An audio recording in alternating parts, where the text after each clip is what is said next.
Say the word architect, and everybody knows what you're talking about. But construction modeler? Not so many. In today's episode of DIGOSEC Presents, we meet Brent Matthew, a construction modeler. Brent, thank you for joining us today. You are actively involved in DIGOSEC alumni. What makes you want to give back?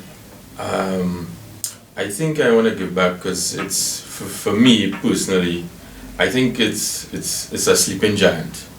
I've always felt that the people that went through DIGOSEC are very, very good people, and it's not like other schools. I always hear other schools saying, I'm from this one. But I think that when you're from DIGOSEC, you know in yourself that you're a champion. And I think to give back the school is what everybody should do. When you did common entrance exams, did you want to attend DIGOSEC? Actually, it wasn't my first choice. I don't think it was my second either. But I from the people, from classmates I've met, I think it had to be fate. Had to be fate that I end up in DIGOSEC. I really believe that.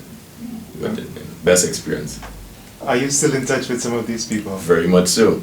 Very much so. Actually, we're planning our 35th next year, so yeah, very much so. Was it difficult to move on? Move on, yes. I actually went to another school, and so I really saw the difference in being in DIGOSEC and being in that other school. But yes, time at DIGOSEC was very enjoyable. When you were in DIGOSEC, what was your career choice? I think I put down, there's a form that recirculated, if I remember correctly, computer engineering. I don't think I had a clue what that meant, but I remember it was computer engineering, computer studies. I think that was it. That was the thought. And when did that change? Well, it had to change when we were in Form 4. I think they directed you to certain studies. And I was excelling in the technical area, and when I got into the drafting, I think that is what did it for me. Who was your drafting teacher? That would be Mr. Bihari. Mr. Bihari, the one and only. Yes. Okay, so after you left DIGOSEC, you continued with the drafting? Yes, I went to John D, and afterwards I got a job, and it was there that I realized that the career took off from there, and then from this day it's still credited to Mr. Bihari, very much so. So John D did drafting, or was there more that you did at John D? Well, it was a mix. John D gave you a general drafting. You had different disciplines that I went to John D for, and also I did a course for about 2 years in Florida, which basically took the hand drafting at that time and amalgamating the computer drafting. That is when I got into doing what I do now. Yeah. Okay. So you're a construction modeler. That's correct. Tell us more. What is a construction modeler? Construction modeler is basically the evolution of what is known as a draftsman. Draftsman, I would say, produces drawings, construction drawings for architects, designers, interior designers. And basically, it's I would say more 2D drawing. Construction modeler models every aspect of a building or project. And also, what they do is that they take quantities and put to these modeling elements, so that you could, you will get a model of the building, of the architectural building, and then you could actually visualize it.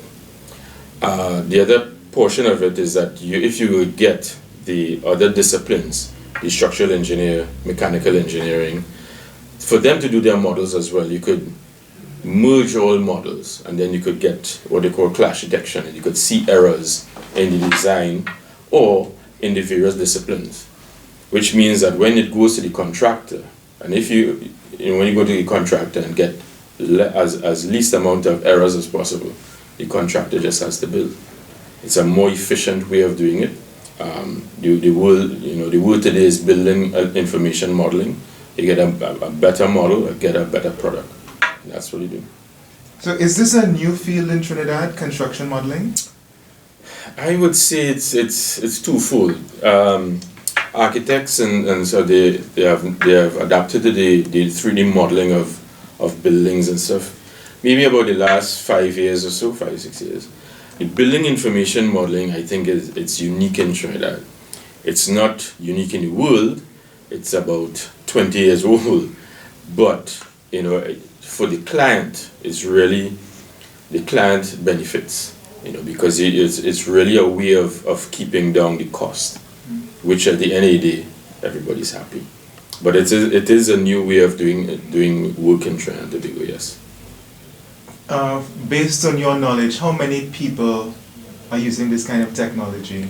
Well, the 3D technology, I would say most architects will be using it. The building information model, it hasn't caught on as yet. And various reasons for that, but it hasn't caught on. But it's the way the world is going, which is why I was exposed to it, and I believe wholeheartedly that it's gonna be in Trinidad and Tobago sooner or later, more sooner than later. Do you have to do any special training for it, or is it one of those application software where you could just teach yourself? Well, I believe you should get some training. The thing is that the software companies are now branding themselves as the BIM, the building information modelers. They're branding themselves as they want to do it. Building information model is not a software; it's a method. And once you understand that method, regardless of which software you use, you will get it. The thing about the software that all the software companies are vying at the same goal. But right now they're leapfrogging. Company A will say, I have 5 applications that the others don't have. Company B will watch them, and when they release, they will have those same 5 but 5 more. Company C does the same thing. So they're just leapfrogging, but they're going for the same goal. But yes, I would say that you will need training in that field because it is specialized, but it's the way to go. What's next for you, Brent? What's next? That's a good question. Well, it's more of keeping the way I see the integrated project delivery, which I see as a fundamental issue of how projects get done, and continuing the course in building information modeling is the way the world going, and I feel 100% confident that that is the way that all buildings will be done, especially in Trinidad and Tobago, whereas you hear a lot of issues with cost overruns and budget going sky high. It's one way to keep the budget intact. Problem is that it's really beneficially client. A lot of clients don't know about it. But for me, I fully have to do this building information. It's the only way to go. What can you do to spread the word? Well, it's one of the main things is get projects done by using this method.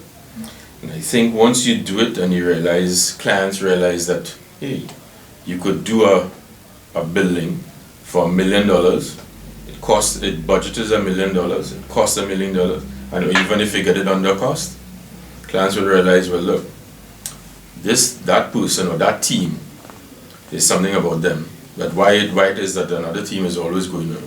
You just have to look at it. But it's just doing good work at the end of the day. Okay. Do you still live in Dago Mountain? Yes, I do. Okay. Do you have a chance to observe our students now in Dago side? No, not really observe. I mean, I pass by the school and stuff, but I wouldn't say observe. Okay. All right. Coming back to that point you mentioned earlier on about the school being a sleeping giant. I know you're part of the alumni. Is there, if it were up to you, if it was all in your power, what would you do to change the school to make it not a sleeping giant, but one that's out there doing something? What would you do differently? Yeah. Good question. I mean, I would really like the alumni. We have so much alumni in so many different fields, and I would like more of the alumni to give of their talent. You know, a lot of times that we were in the alumni committee trying to do events and stuff. And I mean, you know, after the event, then you hear alumni say, well, you could have called me because, you know, I have a company doing this and doing that. And then, but, you know, if you have an alumni of a certain demographic, you'll only know of that, you know, that demographic. But really and truly, I would like a lot more alumni to give out their talents. Of course, you know, free is a word that is bandied about, but, you know, you could pay for it, but, you know, but give back and let the school know that, you know, you have this facility and you're willing to give back. And I think once you do that, then you could really say, well, okay, if there are projects to be done, we could call, you know, company A, company B, or person A, person B, and get the things done. I really believe that. Brent, thank you for joining us today.